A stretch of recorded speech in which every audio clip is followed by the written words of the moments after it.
If you're heading north from Greenwood, Mississippi, you have basically two options. One, Mississippi Highway 7, which goes in a kind of northeasterly direction towards Avalon and Leflore. The second option is US 49 East, which heads north and slightly west out of Greenwood towards Shell Mound, Sunnyside, Mentor City, Glendora, and then up towards Webb and Sumner. US 49 was one of the major evacuation routes for African Americans fleeing oppression and terrorism during the Great Migration. Here in Leflore County, the flow still runs outward. The population has decreased by at least 10% in the last decade, and over 40% of those who remain live in poverty. The evacuation of Leflore has a long history. In fact, the county of Leflore and its seat were named for a man called Greenwood Leflore, who was part white, part Choctaw, and led an evacuation of sorts. An unwilling one, of course, but he became the reluctant leader of negotiations between the federal government and the Choctaw Nation over the latter's removal from Mississippi. He warned the Choctaw Nation in the 1820s that, quote, "Bad white men will soon come among us, settle on our vacant land, and cheat us out of our property." I'm not sure even Greenwood Leflore knew how right he would turn out to be. But there's a third route out of Greenwood. It's a slower route, a little bit windier. It kisses the banks of the Little Tallahatchie River here and there. And it's not a road that you would take if you were in a hurry to get anywhere. But if you're looking to understand the Mississippi Delta and, by extension, America, this is probably the most important route you can take. Going north on Fulton Street in downtown Greenwood, on the south side of the Yallabusha River, you cross a bridge over the river and the road becomes Grand Boulevard. A little bit further out of town, it becomes Leflore County Road 518, better known as Money Road. It's a road that could not be more ironically named because it passes through one of the poorest parts of Mississippi. And when you say the poorest parts of Mississippi, you mean the poorest parts of America, because Mississippi routinely ranks at the bottom of virtually every metric of financial prosperity in the United States. Let's take a detour. My name is Pete Candler. I want to take you on a road trip through the landscape of memory in the American South. Starting in the Mississippi Delta, we're wandering our way across the region to end up in Atlanta, Georgia. And along the way, we're going to discover stories that you and I will not believe we've never heard before. This is The Detourist. Let's go.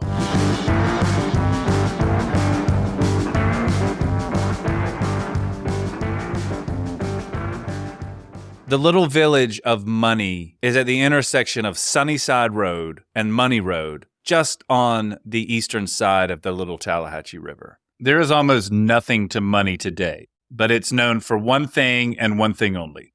In 1955, Bryant's Grocery and Meat Market was the center of commercial life in, for lack of a better word, downtown Money, which is an extremely generous use of the word downtown. Run by Roy Bryant, the grocery catered mostly to African-American sharecroppers and farmers who lived in Leflore County and came to Bryant's Grocery for basic needs. On August 24th, 1955, Emmett Till, along with his cousins Simeon Wright and Wheeler Parker, were at Bryant's Grocery. Wheeler entered the store and Emmett Till followed after him, and while he was in there had some form of exchange with Carolyn Bryant, Roy Bryant's wife. According to both Wheeler Parker and Simeon Wright, when Carolyn Bryant came out of the store, Emmett Till whistled at her, and after that, Emmett was basically a wanted man. And depending on which version of the story you read, it tends to start here in Money at Bryant's Grocery. I talk about Money and the Emmett Till story a good bit in my book, A Deeper South, so I won't go into too much detail about my experience visiting this place over the years. But I'll just highlight one simple observation you can make yourself if you drive through Money today. Just north of the intersection of Sunnyside Road and Money Road, facing the Little Tallahatchie River and the railroad tracks behind you, you'll see a 1950s era gas station that looks like it's been immaculately restored. It's got the pump out there. The white paint looks like it was put on yesterday. It looks like it could be from the set of American Graffiti. Immediately next door, it is so close that if you stood between the two buildings and reached out your arms, you could almost touch each one. surrounded by barbed wire and plastic orange fencing, the crumbling ruins of Bryant's grocery. It is covered in ivy. The only visible sign is telling you to get the hell off the property on what's left of the front door. Now, it hasn't been Bryant's grocery for many, many years. There's been other things since then, but this is what it's known for, and this is what the building represents. And because it represents that, it's falling to pieces. Because the family who owns it doesn't want to restore it. They would rather it fall into the ground and disappear. But that's not all. They would rather you remember this place like the gas station next door, with all of the visual accoutrement in your imagination of car hops and dudes like James Dean in white t-shirts and blue jeans and black loafers and buxom American muscle cars. I'm confident that the they in question would rather you remember one version of Money, Mississippi than the other, because the same family owns both buildings, the Ben Roy gas station and Bryant's grocery, and has chosen to dedicate their resources to restoring one and not the other. It's a classic parable of the way American memory works. We would rather you remember one thing, and so we'll polish that up and put a lot of money into it. The other thing that doesn't make us look so good, and it reflects a little bit too uncomfortably on ourselves, well, we're just going to let that one go back into the ground and bury it deep down in the earth where all uncomfortable memories go. The story of this building and the people who own it is even weirder than that. But I'll leave that to the book, which I hope you'll read down the road, not while you're driving, but somewhere where you have a chance to pull over for a few minutes, like a Stuckey's or a place with a comfortable bed with nice sheets and good lighting. God forbid, not a Buc-ee's. I would not wish that place on anyone. But anyway, there's another reason I don't really want to talk about Money or Emmett Till right now. And that is because I don't want you to think that the Emmett Till story is an exception to an otherwise placid and peaceful culture in 1950s Mississippi. And I certainly don't want to bash Leflore County, because in many ways it's a really extraordinary, beautiful, mysterious place. But what happened to Emmett Till wasn't entirely out of character for the Mississippi Delta in 1955. In fact, Leflore County is possibly the most violent county in Mississippi. More black people were lynched in Leflore County than in any other county in Mississippi between 1877 and 1950, and that doesn't include Emmett Till. The Equal Justice Initiative in Montgomery has documented 48 such cases, but the actual number is probably a lot higher than that. I also don't want to single out Leflore County, because as we've been learning about the Mississippi Delta, this place is not an exception to American self-understanding. More often than not, the Mississippi Delta reveals what America is, not what it is not. It is, however, impossible to escape the legacy of Emmett Till around here. And that's good, because in the interest of our national health, psychological, spiritual, historical, mental, and so forth, it is imperative that we remember the Emmett Till story. And by the way, the fact that 3 sites in Illinois and Mississippi associated with the Emmett Till story are now officially a part of the National Park Service means that this story will be officially part of the American narrative of itself. Henceforth, that you won't be able to vandalize with impunity a sign marking where Emmett Till's body was discovered, for example.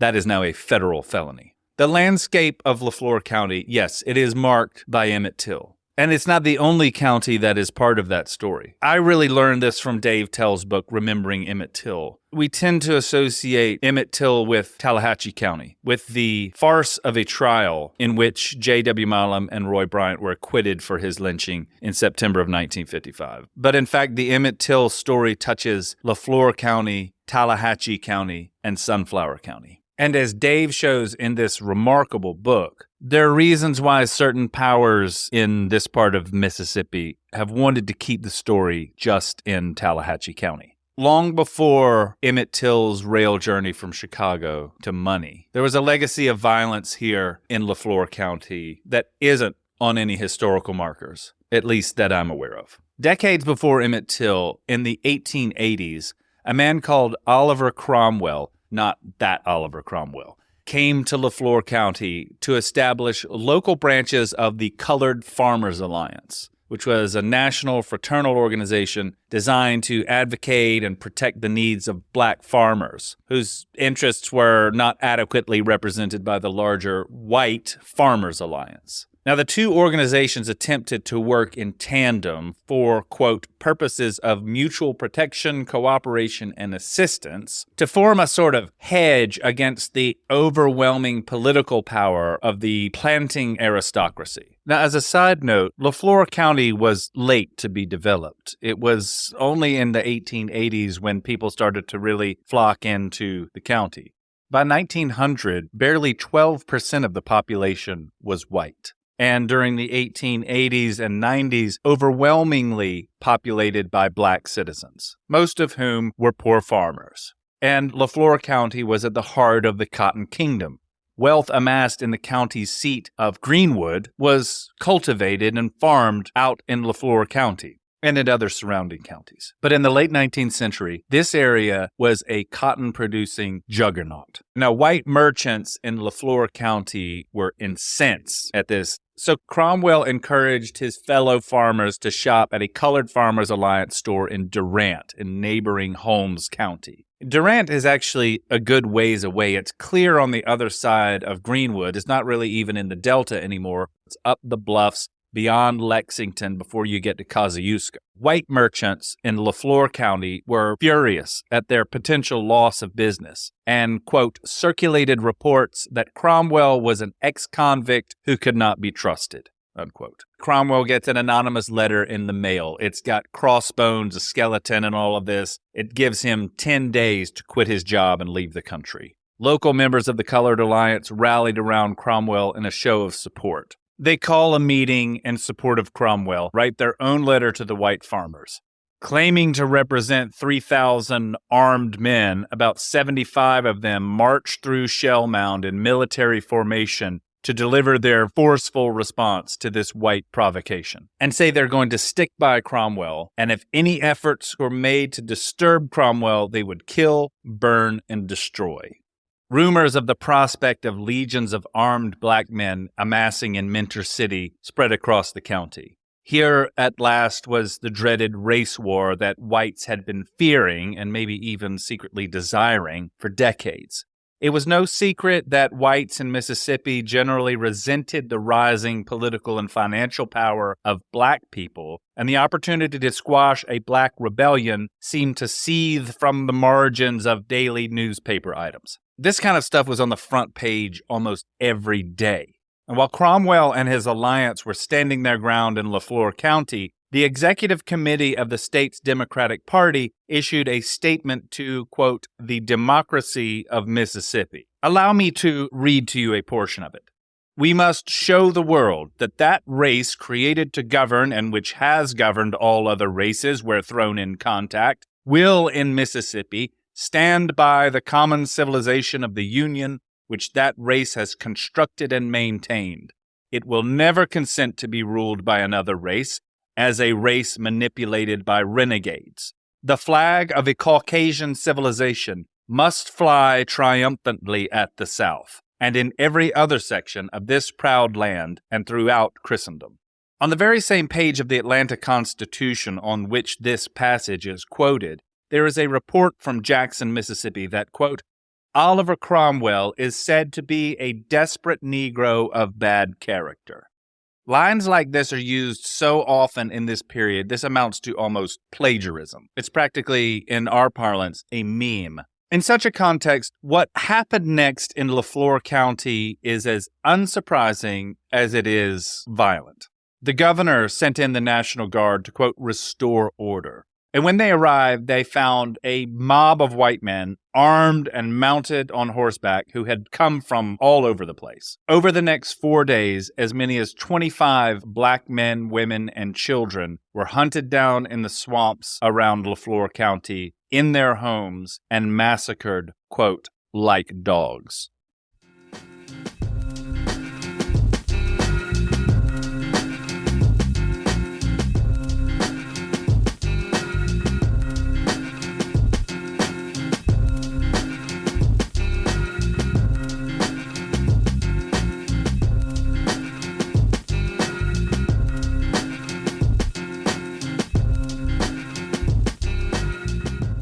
When soldiers from the state militia came back to Jackson after the slaughter, they were predictably tight-lipped. The general tenor of official news in the aftermath was that, quote, order had been restored, and as a news item, it kind of came and went. Oddly enough, it was the White Farmers Alliance's own newspaper that was frank enough about the real motives behind the bloodletting in Leflore County. It approvingly carried an item from the Lincoln, Nebraska Star suggesting, quote, the Caucasian of Mississippi does not deem it necessary for the colored farmers down there to have an alliance. The new alliance was therefore broken up, all the members that could be got at having been shot or hung.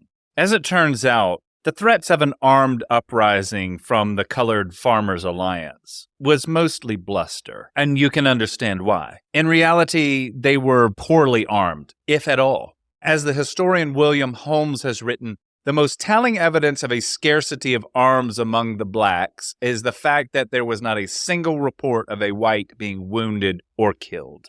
He also notes that one of the reasons why the massacre didn't become even bloodier than it was because white planters stepped in to stop it, not, again, out of a sense of solicitude or noble, nonviolent resistance, but because black labor was scarce in Leflore County, and a massacre would threaten their labor force. So here was a group of black farmers who were trying to support one another, who were committed to some measure of independence from white power, who are trying to improve their economic prospects, and did so by banding together and trying to support one another. It's an early instance of what we would now call black power or black empowerment, an attempt to establish a network of black economic self-reliance that existed outside of white control. It's a kind of foretaste of the very thing that Stokely Carmichael will be calling for in this same county in the 1960s, which suggests that maybe Stokely was drawing upon a tradition in Leflore County, a legacy of black self-empowerment, of resistance to white domination, and the formation of black alliances. Of course, to say it didn't go well would be a massive understatement. It was met with obscene violence, and violence that was only suspended out of fear of a loss of income, out of fear of a loss of labor force. So many of the characteristics of the Leflore County Massacre are patterns that are observable in so many similar instances across history, particularly from this period. An attempt at black self-empowerment and economic independence is met with overwhelming resentment, fear, and violence. And the story is buried. We never hear about it again. It is not reported with any seriousness, partly because this kind of stuff is happening all the time. You just can't report on every massacre that is happening to black people in the 1880s and 90s. I guess that's the logic. But beyond the fact that these acts of violence are becoming so common as to be almost banal, is something more sinister. You might say a regime is taking shape in which forgetfulness about the past is an essential, necessary condition of power. And we must remember that Jim Crow was an intentional phase of our history that replaced and supplanted this attempt after the Civil War to empower black people. Jim Crow was not what had always been there. It was a deliberate, systematic response to an attempt to empower black people with the vote, with political office, with economic mobility. And the reaction during Jim Crow was a sustained campaign of violence and intimidation against black Americans that in some ways was even more intentional, more directly anti-black than the Civil War had been. I guess another way to put this is you don't have to go all the way to Emmett Till to find instances of white violence against black people, obviously. But it is to make the Emmett Till case unexceptional. I think the important thing about stumbling upon the Leflore County Massacre is the way it makes Emmett Till's case almost, while shocking and scandalous, kind of unsurprising. We should be shocked and scandalized and feel guilty as hell about what happened to Emmett Till. He was 14 years old. At the same time, we should sober up and realize that this wasn't an exception to the rule. It wasn't a completely uncharacteristic act of violence against a Black person. It wasn't an accident. It wasn't something that just happened. It was the fruit of years and years of formation and habituation and forgetfulness about what our history is, about what we have done to each other already. I think one of the surprising things for me about something like the Leflore County Massacre is how many times John and I have encountered this sort of episode across the Southeast. Episodes that are unmarked, that there is no historical marker to indicate something like this ever happened. How ubiquitous these episodes are.